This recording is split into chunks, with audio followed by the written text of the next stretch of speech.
Anžeelika, olen 23-aastane. Pärit olen Tartu linnast, kuigi praegu elan Tallinnas. Mul on laps ning olen läbinud põhikooli. Töötan lastehoius. Töö lastega on mulle südamelähedane ja annab palju rõõmu. Olen läbinud lapsehoidja koolituse, mida pean oma oluliseks saavutuseks. Tänu koolitusele sain vajalikke teadmisi ja kogemusi. Soovin asuda 10. klassi, et omandada keskharidus ja laiendada oma teadmisi. Minu kannatlikkus ja sihikindlus.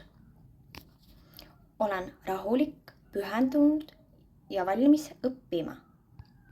Usun, et saan olla koolile kasulik õppijana, kes pingutab ja hoolib. Laste hariduse valdkonnas, kui ei õnnestu kohe, jätkan kindlasti iseseisvalt õppimist ja töötamist lastega. Gümnaasiumilt ootan tugevat teadmiste baasi, mis aitab saavutada minu eesmärgid.